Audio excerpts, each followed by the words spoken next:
Oh boy. Oh, look at that Phoenix, man. Let's get right in on this. Look at the detail.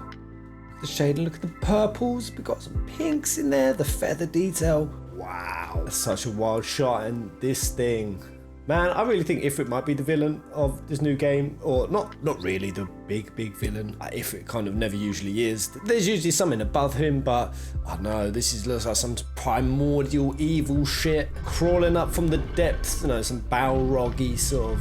Did the dwarves mine too deep? Which I think that's such a cool parallel to like Phoenix and coming from the sky, restoration from the heavens, and death and carnage from below. Ooh. Well, it's kind of even kaiju-y, this Ifrit. It's kaiju? I agree. Someone said it looks like something out of a Godzilla movie.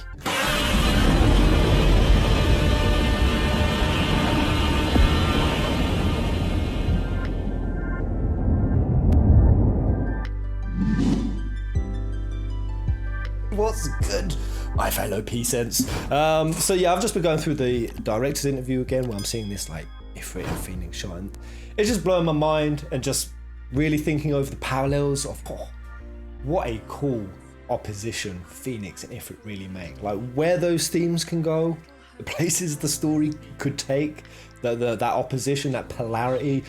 Beyond these walls, for slowly but surely, the light fades from our world, and as it does, the shadows shall loom ever longer until all succumbs to the darkness. Darkness that evokes terror, hatred, and sorrow in the hearts of men. The ashes of Lucis, a dream of peace, twisted into a nightmare of death and destruction, claiming innumerable lives and leaving myriad souls to suffer. It's really cool, and it's so Yoshida. So yeah, Yoshi-P is our producer. Man, everyone who's played 14 is happy. A happy day. He is the savior of, well, not the savior of Final Fantasy. I think that's extreme to say that the savior of the franchise. Definitely of 14, and he's probably definitely the savior of Square Enix's bank shit. Yeah, Yoshida has probably single-handedly bankrolled the company, which with 14, because of its financial success, especially at times where it was a bit rocky at times. 14 has been the solid supporting pillar for the company for quite a while now. So it's just even crazy to think that Yoshi-P might be producing the very game that he enabled to be happening right now. Yoshi-P, our savior. But yeah, the really cool thing that he said in his interview was, how do we enjoy the trailer? And he spoke about the team size, how it's gone from a handful of core members to a fully fledged unit that continues to polish upon what they've built and created so far to provide players an experience unmatched in terms of story and gameplay. Our next big reveal is scheduled 2021. So very quickly, the actual director now, Takai, Hiroshi Takai, I think I'm saying that right. So this is our new director going forward, and this is pretty wild in the sense that this is going to be the first real big single RPG game I think he's done. I don't really know his CV, let me know if he's directed other stuff, but yeah, he around 5, FF5 was when he got a seat at the developers table. This is right at the very end. And then he went on to moving on to online, where he did both 11 and 14. Coming out of the gate with these 2 story vids I did, obviously pure speculation on a 4-minute 20 trailer, but I'm going to say your comments, guys, your imaginations. I did this with 15 and there was nowhere near as much of the juicy poppings off that I've been having. You guys have been doing in the comment section. These ideas are incredible. And even if they aren't exactly what happens, conceptually these are amazing. So I've picked out some of the best ones. We're going to read them. And yeah, you guys have really shaped even my mind of the possibilities of 16. So the first one, I'll start with Marvy boy, Marv Collins. So one theory that I have is this. What if Ifrit and Phoenix are both attributed to Joshua?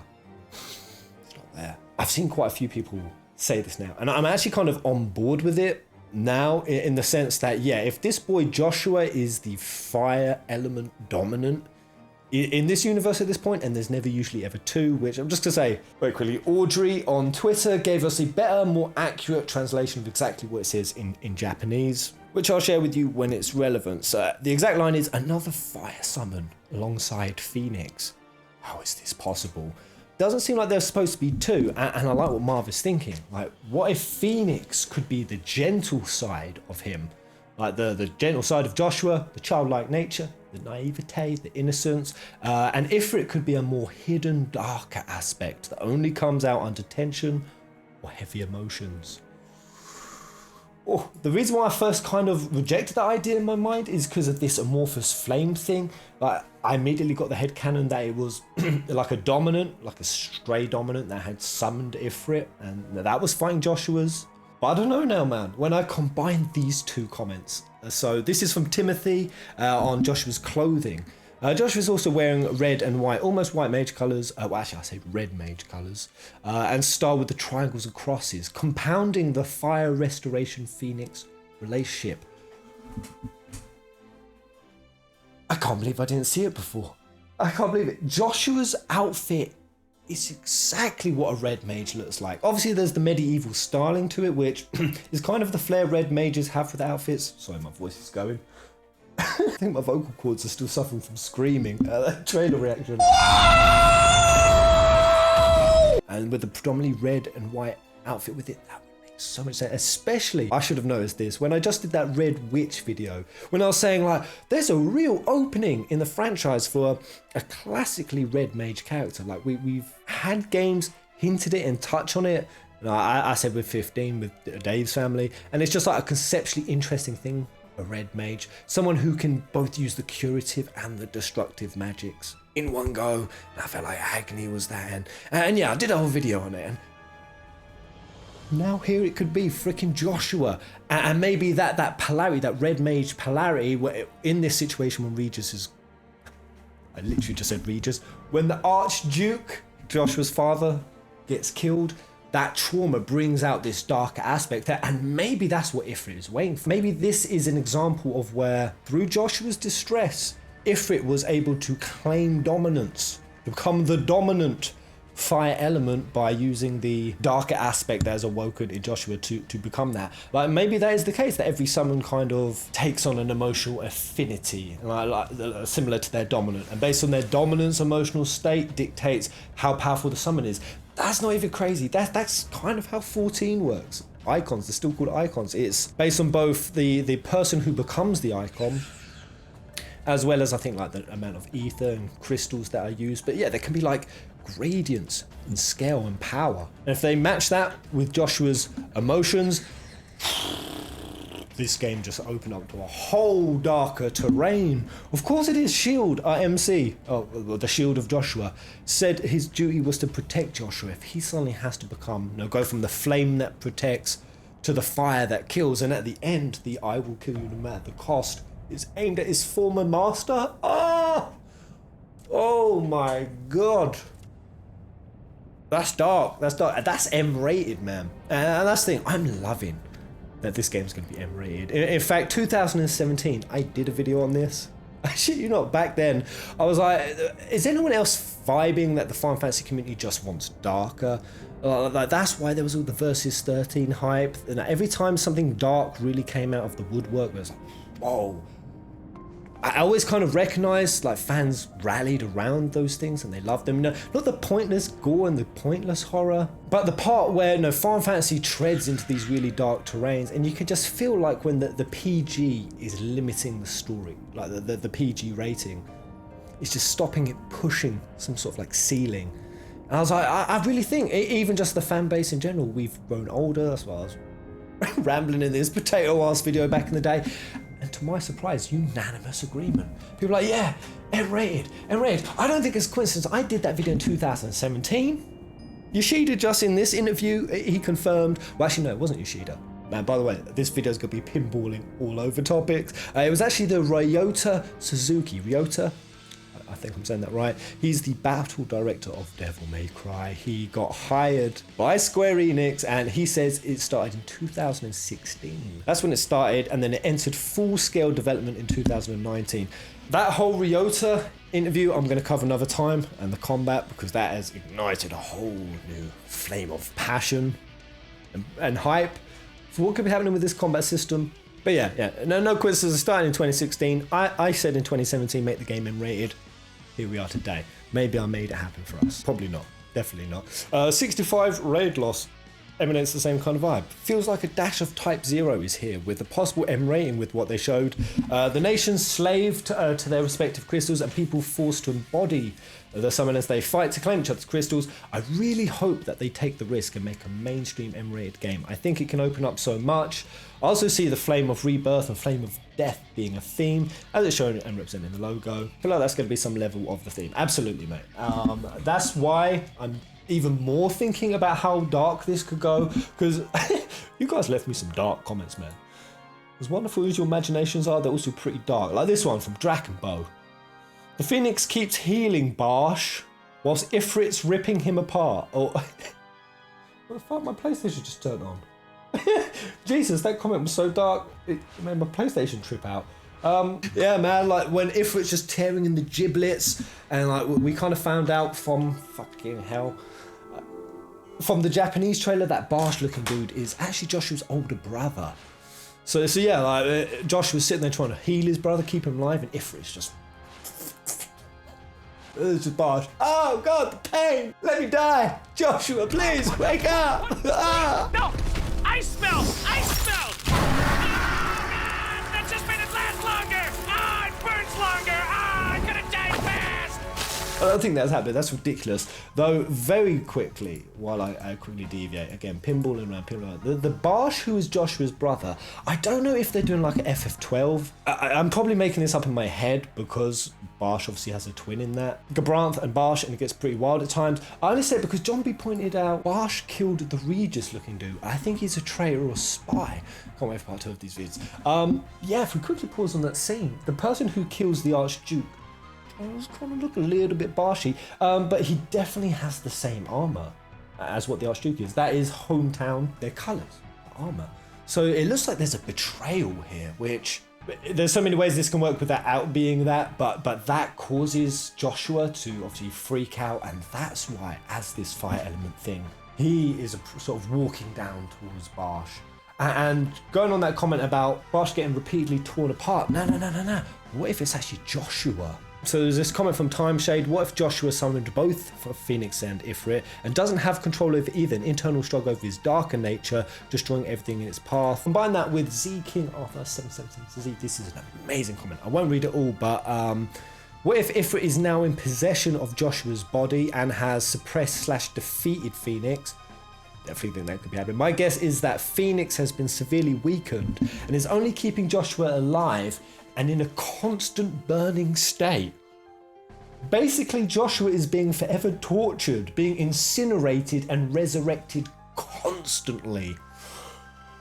Since Ifrit's in control, he never goes away and is causing calamity amidst the wars between the nations, religions that worship Shiva and Tyne. It might not be too far to guess that since Young Shield does get a fraction of the power of other Eikons, it could mean the Eikons recognise Shield's role in trying to bring Ifrit down, hence you could call them gods. I love this notion, especially with Shiva potentially being the little girl we see with Joshua at the start, goes on to be that older Shiva dominant. And I gotta say, if this is it, sort of the broody expression, you sort of see it on Shiva's face as well, kind of being like maybe there is like an emotional affinity, the emotions of the dominant make the summon embody in a particular kind of way. So there could be like darker versions of Shiva. Some people have loved the idea of him being a completely other summon, like every summon having its two natures, like the Great Moot said. I wonder if there'll be two icons for each element. We could have Rama and Quetzalcoatl for lightning. Yeah, like Rama, the more balanced, sane, secure, wise one, and then like Quetzalcoatl, the primal, chaotic version of it. Then you could have that as Leviathan and Bismarck for water. I know someone also said like Sildra. Like, yeah, all these elements have multiple summons. Now, obviously, this is such a cool idea if they did this. I couldn't see them doing it in the sense we rendered at this kind of detail and scale and size. We were lucky in FF15 to get like 4 or 5 or however many we got. Lucky. And it does kind of suck. As much as I love summons being done to this scale, it does kind of mean we don't typically get, like, we used to get like 16, 17 in a game. The old FF games. Was it as many as that? I think it might be. And I love it when we see the like more fringe, less classical summons come into play. it's just super cool to see those other ones. And I think some people get a little bit burnt out by the same summons. I know someone messaged me saying, so you think like Ifrit's the main villain in this game? Again. That's a little bit lame, isn't it? No, especially if there's like an association with the blight that's causing it. Which is exactly the Star Scourge. I've got to say, the thing though with Ifrit, he kind of wasn't the main villain of 15. If anything, like he was the decoy. He gotcha. Showed us fighting Ifrit at the start, and we kind of found out later in the journey that Ifrit was actually kind of the hero. I'm gonna say he was actually an anti-hero, if anything. I mean, Ifrit was the first one to see the potential in humanity, while the other gods were like, bollocks, yeah, humans. Like Shiva didn't care at all, and he was the first one to gift his fire, his power to humans, which allowed them to evolve into modern society. Ifrit literally built humanity. It was because of the betrayal and the greed and the disrespect that Ifrit obviously that then turned the way he did, burnt Solheim, and then later again he got corrupted by the blight. So it kind of was a tragedy, and we saw that like Ifrit wasn't really the big villain, that there was something else above it with a more malicious intent. And Final Fantasy has always done that. You know, you think this villain's here and it's that next one. I don't want to get as ridiculous as they did in freaking, was it 4? It was like 1 minute it was Zeromus, then it was Zemus, then it was fucking Gronk, whoever it was. That's a classy Final Fantasy move. Red herring you on who the actual villain will be. But yeah, imagine if it gets summoned out of Joshua, use the opportunity to kill Phoenix, which someone has pointed out the likelihood of it, because Andy Watson said, I think that Ifrit tears the wings off Phoenix in the scene with 2 distinct blood splatters, one from his left hand ripping apart from, and one from his right. I think Ifrit has pinned down Phoenix, kills Ronan in the death of Joshua, which is why we see Shield in a different faction when he's older, plus he has the tattoo. We'll cover that in a moment. That he didn't have when he was serving the Shield. I think he may have got outcast or leave in disgrace for failing. That's why he's on a revenge quest. Yeah, looking at this scene, man, it could be the rips that Ifrit makes. Those could be Phoenix's wings, which could have so many implications if he doesn't then kill Joshua, if Ifrit just keeps the boy. Because think about it, he's the Archduke's son. The boy is in a position of power. And if indeed this is a military coup going on, which it very much looks like, then what if through Joshua as his dominant, Ifrit seizes control of this nation, of the crystal, becomes the literal freaking leader of Homeland, and that's why Shield goes into war against Shiva. Oh, think about it, man. Think about it. And you guys have been vibing this so much with the tattoo. Roll M even said in the opening trailer it seemed like MC and their kind are not part of the 2 fighting factions. It definitely seems like a skirmish between the Shiva faction and the Titan faction. One of the face tattooed guys commented on the fact that one of the factions summoned the Titan icon. Yeah, and in the accurate Japanese translation it said, they've summoned the icon already? So it was kind of like they knew the summons were going to get used in this war, but it was like, oh, this is the time in the battle that they've decided to use it. They've decided to open with their summon. So it's like they knew it, but it was just a surprise. And we kind of see, yeah, this group sort of trying to sneak in, who could indeed be like these outcast, kind of dishonored, rogue, previous Shields. Which, yeah, in the accurate Japanese trailer, the real translation is, as long as we have this, we have no right to defy orders. And that's when he kind of brushes his face. Now these tattoos, I like what Liam Phillip has put here. First of all saying Joshua kind of might give him like a Joffrey vibe, like the whole Joshua please stop this. Joshua is possessed. I also think the branding on the face is one of shame, maybe as a visual symbol, akin to taking the black, like in Game of Thrones, as an alternative punishment, as they seem to recognise that they have fewer privilege in their conversation amongst others. That's exactly how the English trailer made it seem, like this guy saying like our kind, like this group are specifically outcast in a way. I mean, obviously that's symbolised by the tattoo. A few people have said it kind of looks like a sword and a shield, and like maybe this group could all be like shields, ones who were served to protect dominance. And think about it, that's why they were so powerful, because of how important the dominant was to the nation. I couldn't imagine like Shield was the only one protecting Joshua. I bet there were many. In fact, we see it. The Barsh looking dude is walking with him. There would have been probably multiple elite guard trainers, kind of like, yeah, the King's Glaive or the King's Shield. And like they had pacts and they shared their power. But if Ifrit took over, what would he do with these elite guards trained to specifically deal with dominance and work with them and protect them?